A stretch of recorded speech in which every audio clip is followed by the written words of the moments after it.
Hello and welcome to another episode of the AutoTrader Podcast. My name is Wandile Sishi. And I'm George Mienie, and today we're going to talk about a couple of things as we head to the end of 2022. So Wendy, I believe you want to talk about the fact that Red Bull is getting Ricciardo back. Yeah, he's coming home, yeah. Yeah, let's get into that just now. And then 5 ways to make your fuel last longer.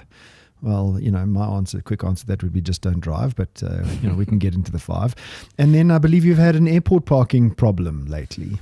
And, I have, but we'll talk through it, yeah. Definitely. And then the annual AutoTrader SA Electric Car Challenge, which was so exciting to be part of. Yeah, I'm kind of jealous that you got to do that without me again. I begged you last year, but it's okay. We'll talk about what happened. This memo never reached me. It was right here. Was it recorded? It might have been recorded. Oh, damn. It could have been off the air, but it might have been recorded.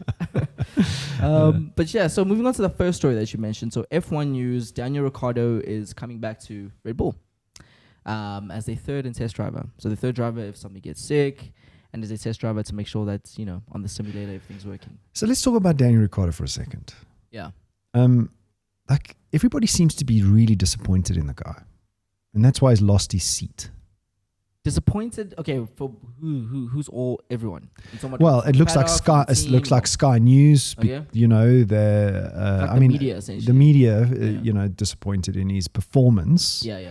They like him. I mean, Daniel Ricciardo is probably one of the most likable drivers sure, besides Lando Norris. Yeah, Lando's. Yes. Well, that's the problem. I think that's why Sky Sports has been harsh on him, is because his teammate is Lando. Yeah. And he's done so much worse than Lando. In Lando, yeah. Ultimately, we can only, that's the best benchmark to see how a driver's done, is how worse or better they've done. And Lando's a newbie. And Lando's a newbie, yeah. Yeah, and Lando's doing better than him. Exactly. Oh, Lando's I used to be a Schumacher nut. Yeah. When Schumacher was still around. And I'm more and more liking Lando Norris. Like just his attitude and his... Yeah. His quirkiness. Anyway, but on to Daniel Ricciardo. Yeah. So anyways, if you don't know this, Daniel Ricciardo is an Australian driver. So he used to drive for Red Bull between the year of 2014 and I think 2018. Mm-hmm. And he grew up kind of in the ranks in that. But everybody knows Red Bull's kind of, their history with rotating drivers between the two teams. It's very, very cutthroat. Yes. Was Ricciardo ever in the second team? I don't think so. I don't think so. No, I think he went straight. But he was, he went through the ranks of the team ultimately. Because he thought he was the challenger to Max Verstappen at the time. I mean, we all believed it, right? And I think that's one of the reasons he left, because he left out of his own accord, didn't he? Yeah, he kind of was sick and tired of playing second fiddle. You think dumb move, right? Well, it depends. So here's what I'm saying. After he left, he became the second highest paid driver on the grid. No. Mm-hmm. From McLaren? When he moved to Renault, his first stint, he was the second highest paid driver on the grid. So, but now he's the no paid driver. And now he's, well, I mean, considering it's better than unemployment, I think is, that's, Yeah, I know, he doesn't have the unemployment problem. Exactly. So I think but in terms of winning world championships, look at the car now. Yes. So that's what a lot of people are saying is like, wow, you should have just stuck it out. Sucked it up to Max Verstappen, unfortunately. There are a little bit of rumors and kind of conspiracy theories that because of Perez and how he's kind of, showing his attitude, his nails and his teeth, that they're like, Ricciardo come back. But that's just a theory. I'm hoping so. I like Daniel Ricciardo, and maybe the car and the driver have to be in sync. Maybe, because he's complained the whole year about McLaren and him just not feeling it. The car, correct. Yes. And I think that's a large part. I think the McLaren car was kind of geared towards like Lando. It was tuned for him. The same way that the Red Bull is tuned for Max. But the nice thing is, Danny does know Max's driving style. He knows kind of the team dynamic and the culture there. So it's called assimilating when you assimilating. Yeah, to the team again will be pretty easy for him. It will be a smooth thing to do. No, I reckon he'll enter the team quite easily. Yeah. I mean, there might be a couple of kind of leadership things he may have to do. Yeah, because he left out of his own accord. Yeah, and can't expect to be when you come back, you have to kind of like, okay, I'm sorry, guys, I shouldn't have left. Yeah. So I think he'll do those things. He's a gregarious, nice guy. He is a nice guy. And I think he's eaten humble pie. He's eaten humble pie. So, it's all good now. Just we'll sweep it under the rug, I think is what Helmut's going to do. Oh, another thing of this in F1 season. So obviously the season's over, so we don't have much to talk about. But Logan Sargent's coming into F1. Logan Sargent's going to the Williams team. He's an American driver. I think that's a very strategic mode. I don't know if Americans know how to drive. I think it's more of a advertising thing. Williams need the money. They need attention. The American market's growing. It's huge as well, so it makes a lot of sense. Americans know how to drive around an oval. That's, because they got that the NASCAR. NASCAR. They do have Indy as well, Indy 500. So is he going to expect tracks that are only turning to the left? He's an F1 driver, so I think he knows how to turn right. Just kidding. I think he's practiced the right-hand side as well. Moving on. So, like you mentioned... So he's going to be overtaken in all the right-hand corners. He's going to be extra good in the left-hand corners. But extra good in the left-hand corners. Exactly. So you mentioned that we're decelerating into... Well, the year's ending now. I think when this show comes out, it's going to be just about December. So I think it's important to talk about 5 new ways to make your fuel last longer. This is going to be interesting. Many times, but what is your take on the every single cost saving technique fuel saving technique that you've heard of? What's your favorite? Do you debunk them all? Is there so I think if you drive every day, the best thing you can do is practice using the brakes less. Now, don't crash. It's not a recipe for crashing. A lot of people will be like, wow, George told me not to brake. Use the brakes less. Yeah, okay. Because all you're doing is you're turning that burnt fuel that accelerated you to that point into heat and friction on your brake discs. That's all you're doing. You're wasting fuel by braking. So anticipate the slowdown of the car, the traffic lights, cars in front of you. Use as much of the car's coasting ability. I think that's the best. The best thing you can do for fuel saving is try and not use the brakes.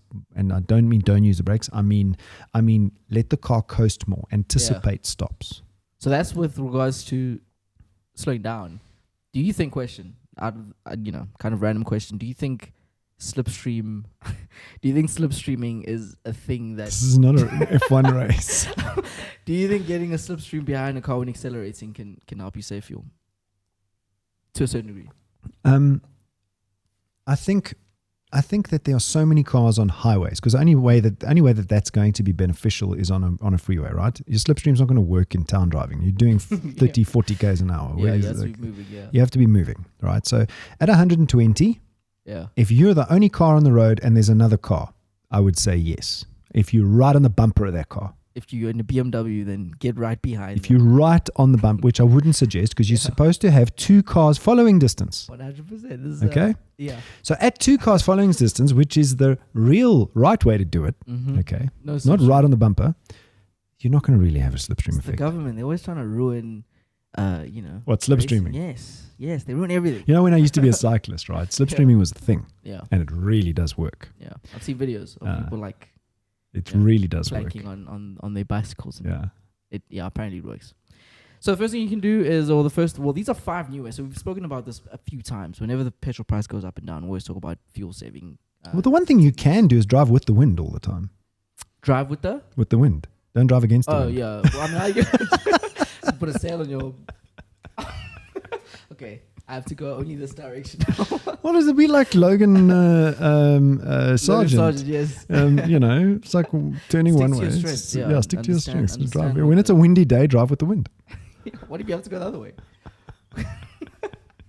So the first thing is don't fill up to 100%. So this one was new to me. I didn't know this. But apparently, don't fill up your fuel tank more than halfway. Is a great way to save fuel. Well, I think 2 things there, and that is the weight of the fuel, right? Oh, I didn't think about that. So the less fuel you got in the car, the lighter the car is, the more fuel efficient it's going to be. It's a fact. 60 liters is 60 kilograms. It's one whole human. Yeah. In your car. Hey, that's. But okay. But I've heard that if you have more fuel, it it burns a bit slower. That makes sense. I know that sounds insane, but is there any? I doubt that.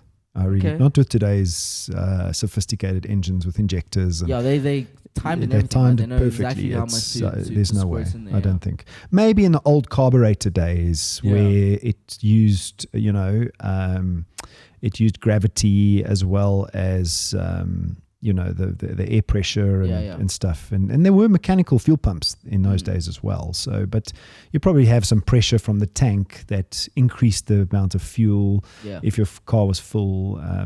So I would imagine that there would be an effect on the carbureted version of a car, but not in today's world. To be fair, it was like my uncle, who is not the most sane person now, who told me this. So you never know. Hi, uncle. Don't fill your car up 100%. Don't fill up your. Well, he says if you fill it up more, you'll save more. But no. Apparently not. That's not. I doubt it. I think the weight, the weight outdoes everything. For sure. Look at the F1 cars. Yeah, they time the weight to the T, and they know that extra liter. It's going to do them a tenth of a second. Exactly. Next one is engage cruise control. So I don't know if you use cruise control a lot. I do. But if you do use cruise control, especially when you're on a level road, I use it a lot in my EV. Yeah. Is there any difference to when you use it on a normal? Well, I don't know in the EV, but I know in an ICE or internal combustion engine vehicle, engaging cruise control was rumored to actually use more fuel because when you go up a hill, the car's trying to stick to the speed that you set it at. So it's going to put its foot flat on the accelerator. Yeah, it's revving a lot more. Yeah. So I would imagine it's probably a little bit of swings and roundabouts. I would imagine there's hardly any effect. Well, part of this is to make sure. Well, they say that you'll save fuel if you are on a straight level road. That's where you'll get a lot of. So to your points, that's the case. Because your foot's not undulating on the pedal. Exactly. Number 2, keep your windows closed. So I've started doing this one quite. Why did you drive with your windows open? I used to always drive with my windows open. You have to. People have to know. Okay, Hamilton driver. Exactly. So I've been trying this one out a lot, and I'm seeing a little bit of a change because I take the same routes every day, so I can kind of gauge. It's I think this one here up to 30% fuel saving.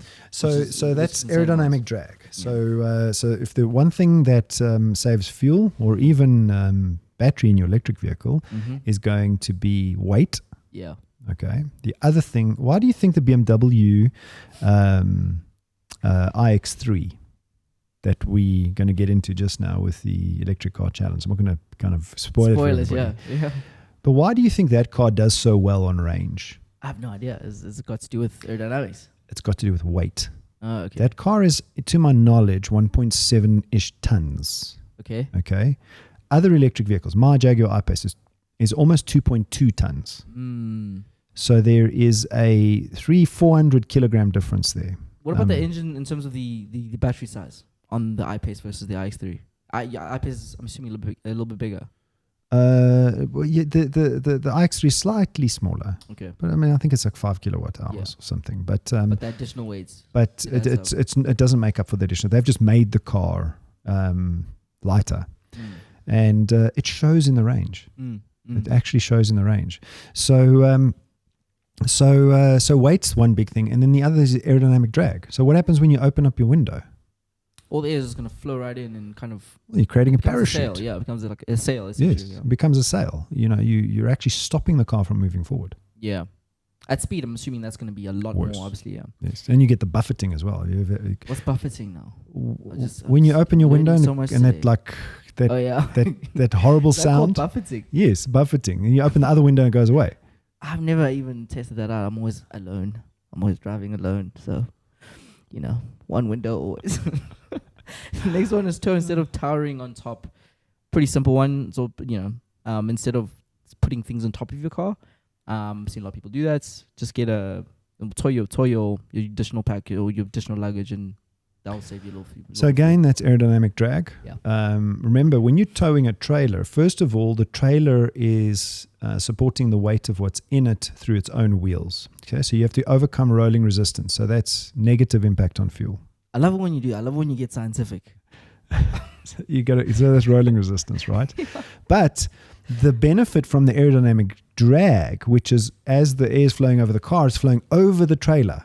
So what's because the trailer slipstreaming you so closely. Yeah. So there's no aerodynamic drag on the trailer, or very little aerodynamic drag on the trailer, so unless you've got aiding and kind of slowing you down. Yeah. Whereas a roof box is full on aerodynamic drag. You lose the rolling resistance. Yes. But I think the aerodynamic drag has a worse effect. That's my opinion. Rolling resistance, the tires and the ground essentially. Yeah. That resistance is a lot less than having a sail. Exactly. Having a box on the roof.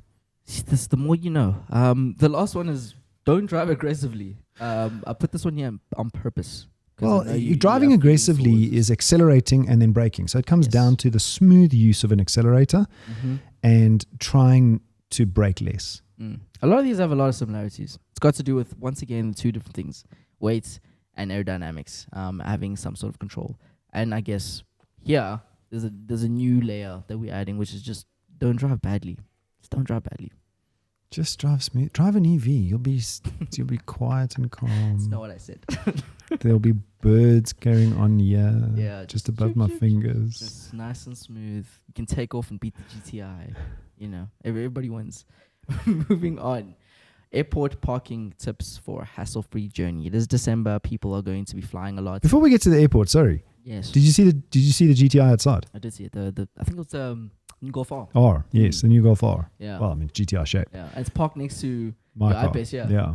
Well, I had to ask it to move because it was parked in the EV bay. Yeah. I did see that. I was like, what's happening there? I needed to charge my car. It's a beautiful car. I did see it. It is nice. Still slower than my iPace. Thoughts on it, but we definitely have a review on it, and I think the journalist will kind of unpack that. Still slower than my iPace, just saying. Is it? Load shedding every time. It'll come back. It always comes back. It's yeah.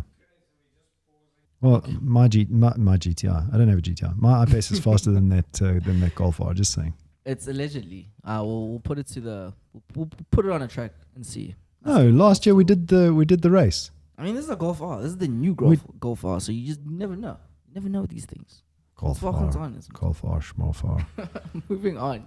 Airport parking tips for a hassle-free journey. It is that time of the year. People are going to be, traveling, going to airports. And I have a bone to pick with one of these tips here. But, is there any tips that you want to give to any of the motorists who will be traveling? It's incredibly expensive to leave a car at the airport. Yeah, okay, that's actually good tip there. I think it's 100 Rand a day. Yeah. Well, that's if you park at the airport facilities. There are there's long-term parking. Yeah. No, but then you got to get somebody to actually drive your car. And I've had my car bumped by those people. Mm-hmm. Not my iPace. A couple of cars ago. Yeah. I went. Did they at least pay for the damage? Did you see it? I didn't, because it was the wing mirror. So the wing mirror had this because the wing mirrors were sprayed. In those days, it was an optional extra. The wing mirrors were sprayed white. And the wing mirror was scratched. There was a big scratch out of it, which means that they obviously park the cars very tight, close to each other, to squeeze them more, because they have limited space. It's not like they're on the place. Yeah. And my car came back, and only a couple of days later did I see the scratch. Yeah. And then I was like, whatever. Did you reach out to them? No. Because I reached out to them. I parked my car at the airport, and now it sounds like a rant, but I'm gonna rant. Go for it. just don't mention the company's name. No, it's not. I parked my car at the airport for a trip that we went to. I think we went to Cape Town or something. And I come back, and it's all dark. It's all dark in the bay. Load shedding. I was just underground parking. As soon as I got out the parking though, I see there's a scratch. Well, not a scratch, but there's a crack in my windshield. I called them immediately as I'm on the drive. I'm like, guys, there's a crack, and you guys didn't mark that it was broken because I checked the little paper thing. And they just refused. They were like, no, you've already driven off. But I was like, I couldn't see because it's dark. So, anyways, so that was my experience. No, whether it's the same company that I used or not, don't let other people drive your car. Yeah. That's the lesson I learned. Don't let other people drive your car. 100%. It's a nice concierge service. It's convenient, all those things. It's cheaper. You go on a holiday, you're nice and relaxed, you're sitting on the beach, you're reading a book, you come back and your car's bumped. 100%. And now it's even more expensive than if you had to. Gives you stress. Exactly. Use an Uber or Gautrain or something. That is the first tip. So make use of Ubers, the Gautrain bus if you're in Gauteng, or any airport shuttles. I've never done it myself. But whenever I'm traveling, I use it a lot, and the convenience that it buys you is so much. It's worth it just from the convenience side. So that's the first tip. Next one is remove your valuables from the car. You never know what's gonna happen, so rather just take out everything that might be in there. I went to a meeting the other day. Yeah. And where I went to this meeting, they had CCTV cameras on the front of the offices, Yes. monitoring the parking. And there's a couple of parking outside the front. So I parked my car there. The person I was having the meeting with says, no, come park in the back. Okay. Yeah, strange. So, and I've been there once or twice before. Mm. So I go and I park in the back. Like, why don't you park in the back? No, there was a Toyota Fortuner stolen there a couple of days before. Jeepers. In a private parking bay. Private parking bay. So he says, come, let's have a look. Have a look on the CCTV. Mm-hmm. I'm not lying to you. Under 3 minutes. Wow. They got into this Fortuner. Yeah. They started it and they drove away. So the first thing they do is they went to the front of the car. Mm-hmm. They know exactly where the alarm cable is. The siren cable, sorry. Mm. And they clip the siren cable. Mm. Because the car's alarm is going to go off, right? So they clip the siren cable, and you see him walk around to the passenger side. Now, he was on the passenger side because he knew the CCTV camera was monitoring him. So he broke into the passenger side, opened the door, then the hazards went off. How do you break into the car? Do you have like a... There must be a trick that they used to get through the door. The hazards were going off, which means the car's alarm was going off, right? That's going to fire the truck people, no? Well, I don't know. But the first trick was cutting the alarm siren. We can hear it. So Toyota should reroute that cable, because obviously they're getting through the grill, because you could see he was getting through the grill and cut the alarm cable. I mean the siren cable. Under 3 minutes. Got in the car, drove it away.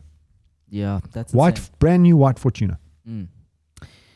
Next tip is check that you've removed any leftover food. I've done this before. I've left some food inside a car. I wasn't at the airports, but I've left Just food don't leave food in your car, full stop. It stinks.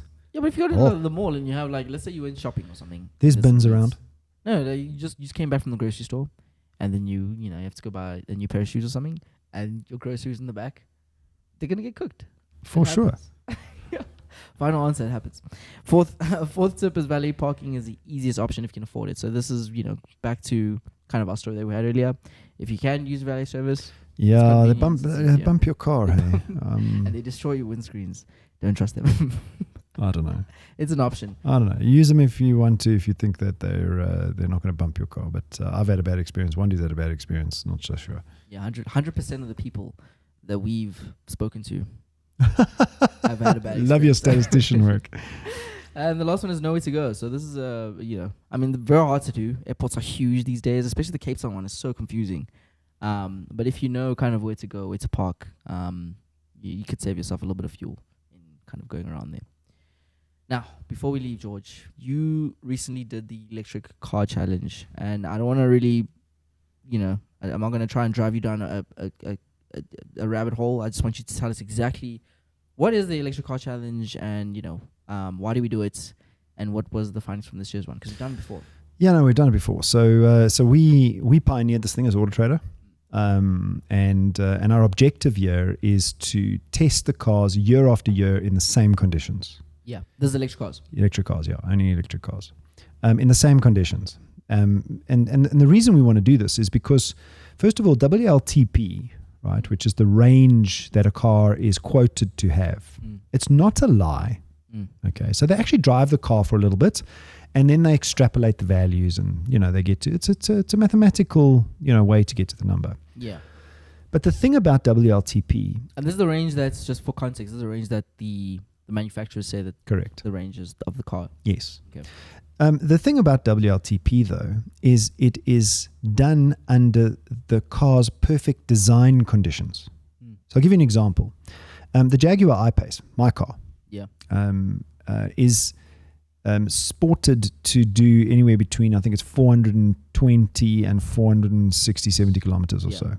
Okay, that's its WLTP range.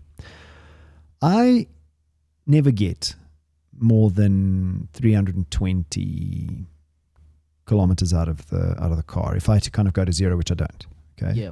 350 maybe. That's the point of never going to zero. You never need Yeah. that much range anyways. But So I get maybe 320 on a long trip on highway driving, 300 kilometers. That's it.